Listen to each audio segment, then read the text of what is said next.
take an inventory of the difference between how you think you should be grieving and how you're actually grieving.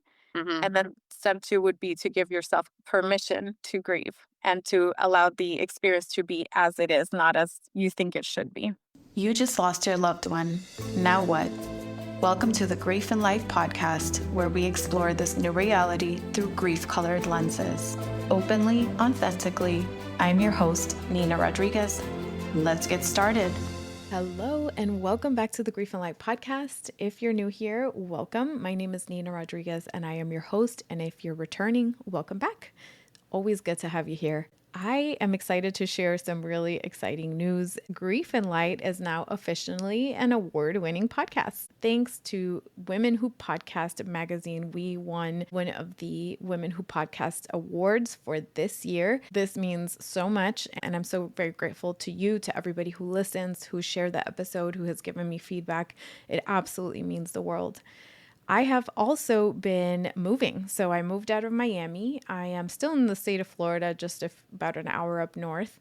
And it's been quite a change. I lived in Miami for 9 years, and that was like the best of times and the worst of times, because in that time is when I lost my brother, obviously, and we had the pandemic and all the things that happened. But it was a beautiful chapter, and right now it is time for a change. So if you've moved recently, my heart goes out to you, because that is a whole lot of grief in and of itself, having to let go and box and all the memories and all the things. So I'm coming off of some very intense weeks of a lot of transitions and shifts, and I'm still not 100% settled in, but it's getting there. we're getting there. So today's episode is a little different. I had a conversation with Kathy Barron, founder and editor-in-chief of Women Who Podcast magazine. Kathy not only featured me in their July issue, but she also invited me to talk about the heart behind Grief and Light and how it came to be. I love the way that this Instagram live conversation unfolded so naturally, and I loved how we touched on how there are no steps in grief, just each person's unique way forward. I hope you find as much meaning in this conversation as I did in sharing it. You could also check it out on Instagram, of course. It's saved under the Instagram replays. Without further ado, here's my conversation with Kathy Barron of Women Who Podcast magazine.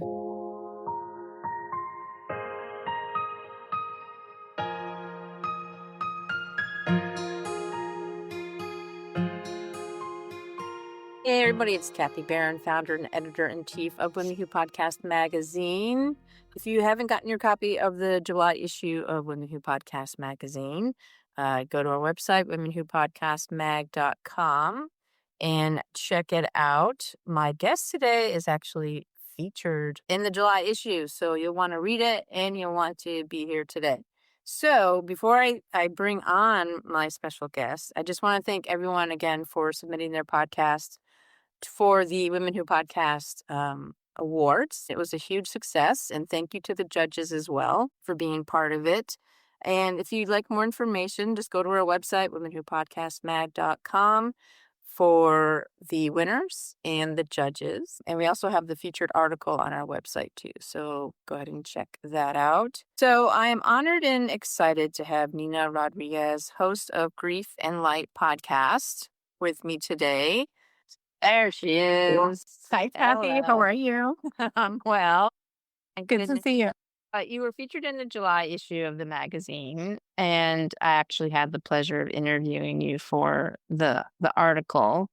And that was a great time to talk with you. And I wish we had more time to talk, because there was a lot more that I wanted to hear, and you shared a lot of personal stuff with me in the interview, but I wanted to ask if you would share what got you into podcasting, why you started Grief and Light, and kind of what your mission is for the podcast. Absolutely. And first of all, thank you for the opportunity, for the conversations, and for the feature in the July issue of the magazine. And also congratulations to all the amazing podcasters who were also featured or won an award in some way. This is often very lonely work, it feels like. So to be seen and recognized and, celebrated in community is very meaningful. So I want to thank you for that. Grief and Light started because unfortunately, I mean, like, who has a podcast about grief, right? Usually somebody who has been through some kind of loss. And in my case, that was no exception. September 11th, 2019, I unexpectedly lost my brother. He was my only sibling. His name is Joseph. I like saying his name.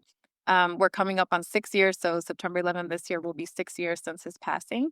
And he passed a day after his 32nd birthday. So he never got to celebrate, like, fully enjoy his 32nd birthday. I'd lost other people before, but that particular loss really cracked me open and redefined how I saw life, how I understood life, how I navigated life. It just changed everything about me and how I saw myself in the world. Then we had the pandemic. And then there was this huge collective form of grief, and these conversations started to happen. And yet I noticed that there was this huge disconnect between the lived experience of loss and Mm. how society expects you to recover, right?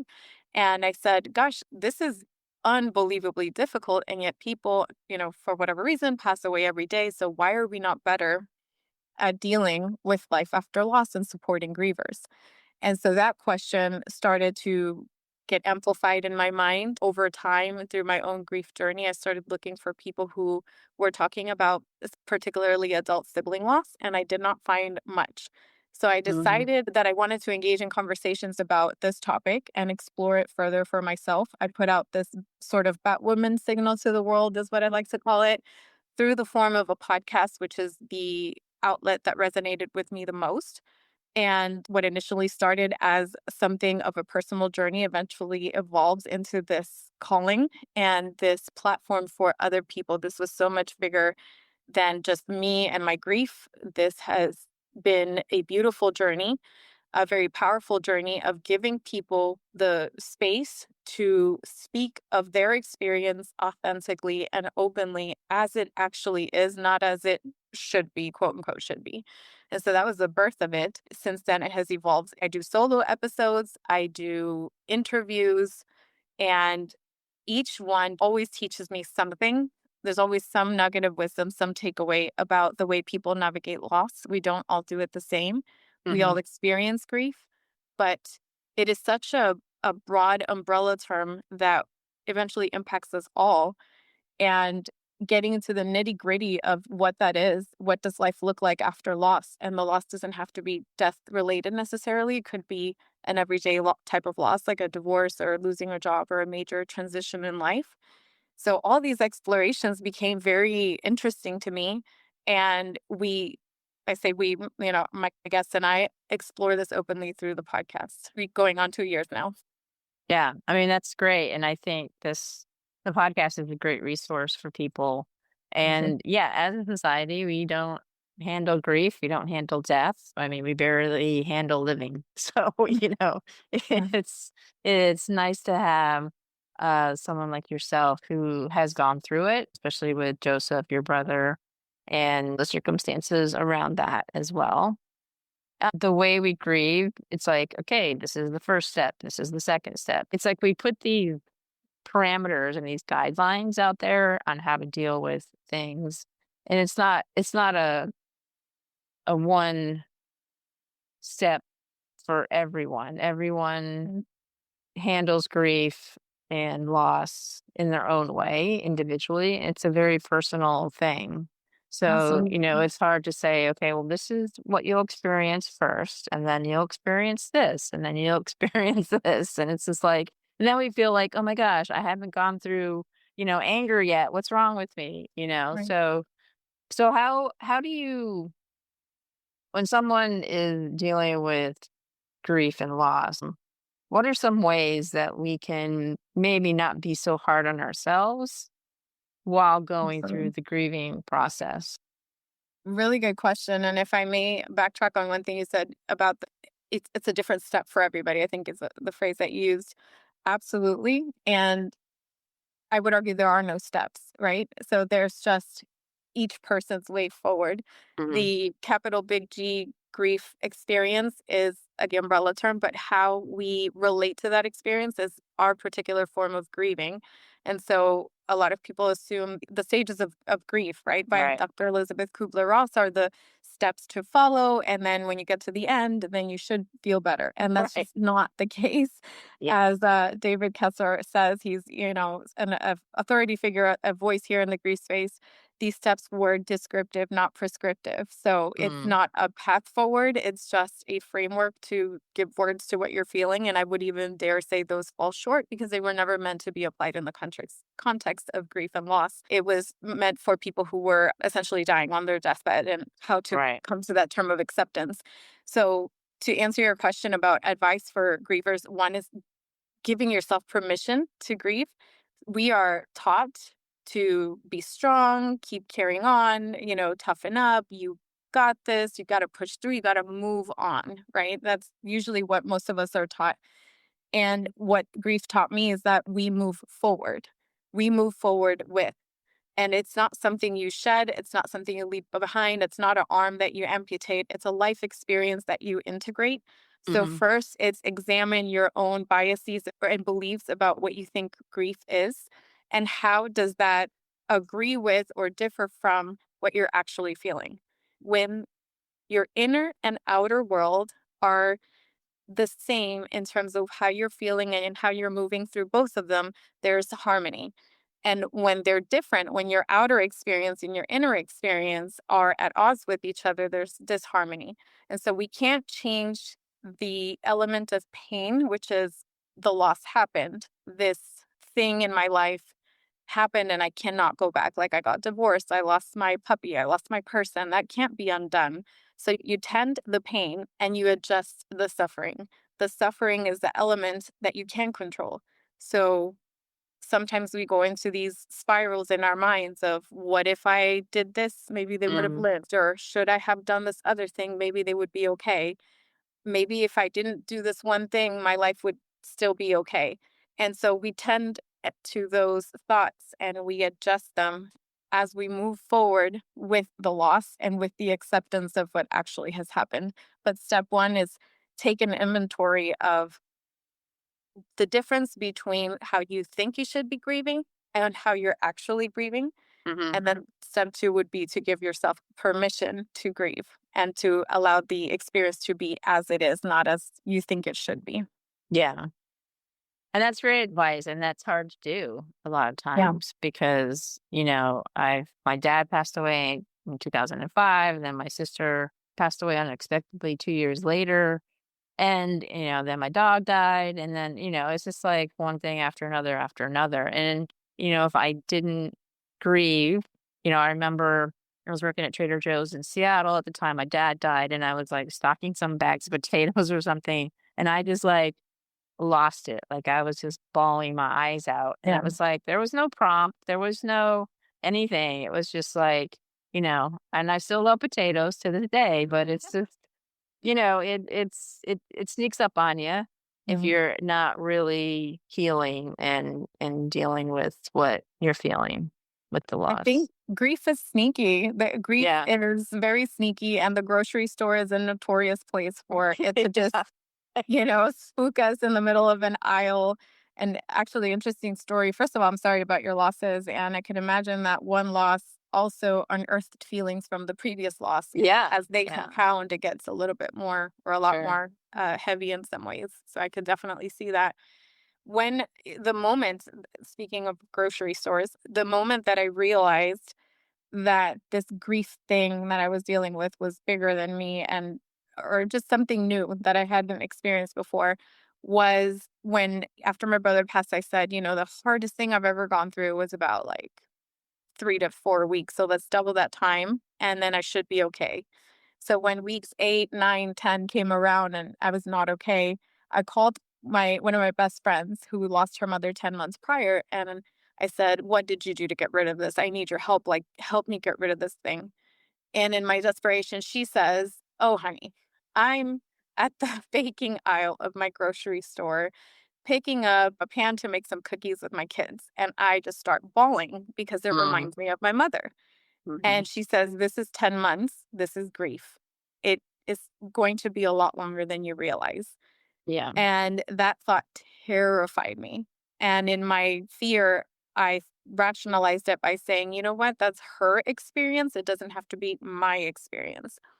Well, little did I know, he's absolutely right. Yeah.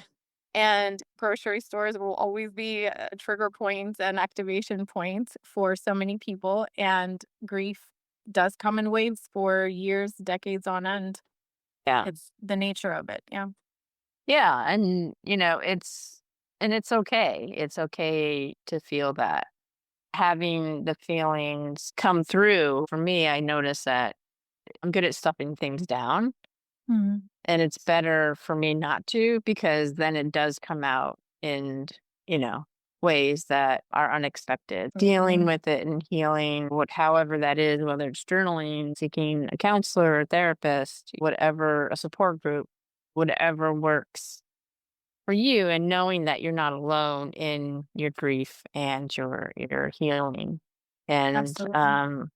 I think it's time that we not this is the lack of a better word, but normalize that grief is okay. It's a natural process of life. And I don't know about other countries and cultures, but it just seems like Americans are just hard to cry or to to heal from the grieving. Absolutely. We heal in relation to others. We need an empathetic witness to be able to be seen in our pain without being changed. And once we're validated, we're able to move forward. And what gets us stuck oftentimes is that stuffing down, that holding it in our body. You're absolutely right. And part of moving through grief is actually very physical. I had no Mm, idea about this because in the past, the progress that we've made is that we're now able to talk about it. I think the next step as a collective is being able to reconnect with our body and move it through our body in community. And I think that piece is so key because you're absolutely right. I can't speak for every culture, but definitely our culture tends to reward individualism, hyper individualism. All this technology enables us to be faster, quicker, communicate, and all this stuff. And it disconnects us from ourselves and each other. So we have to be very cognizant of that, very mindful. And at the end of the day, it doesn't matter how much tech we have, we're still human and we still need that authentic connection. And I believe that grief is, or being able to be grief informed and talk about grief and understand the nature of grief is deeply life affirming work. Let me speak for myself. I've been able to connect more with life because of my grief, mm, because I'm allowing myself to feel all the stuff in its fullness, and a lot of it is very uncomfortable. A lot of it I would love to get rid of, and also it's been the image that comes to my mind, it's like the river rock. It's smooth because of the water that's constantly going through it, so it's been that thing that's been polishing me and getting me to be comfortable in the discomfort just because of being able to understand the nature of it, and it's all part of us, and when we don't deny the reality of life in its fullness, which includes very uncomfortable things we try to avoid so much.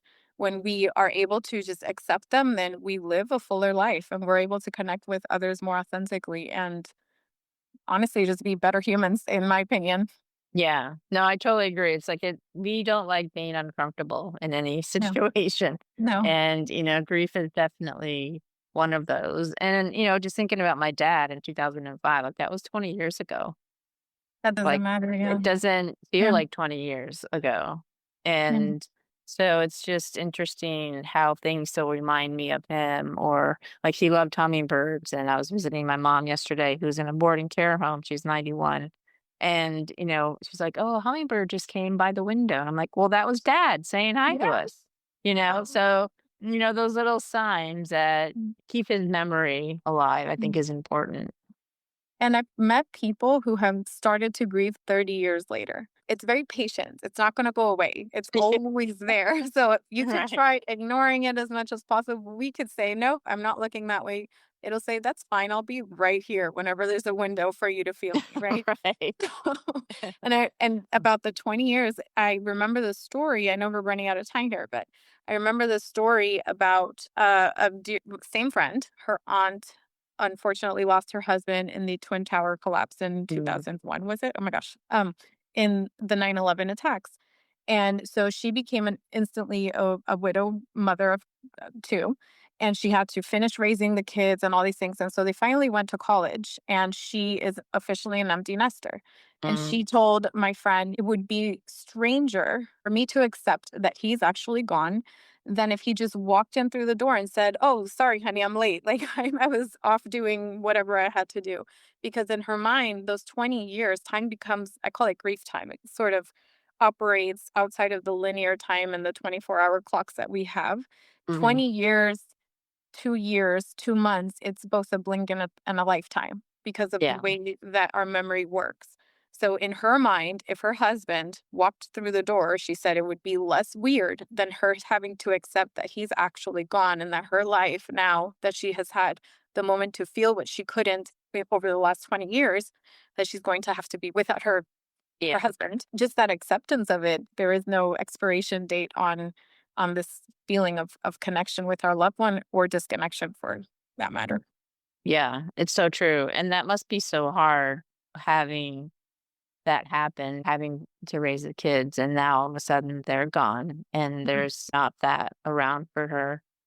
Yeah. So it is hard and just difficult, but it's like that proverbial onion. You just keep layer after layer after layer. And when you think you healed from that particular situation, There's more. there's more. Yeah, it's always more. Yeah. Well, thank you so much, Thank you, Nina, for Kathy. talking with me today.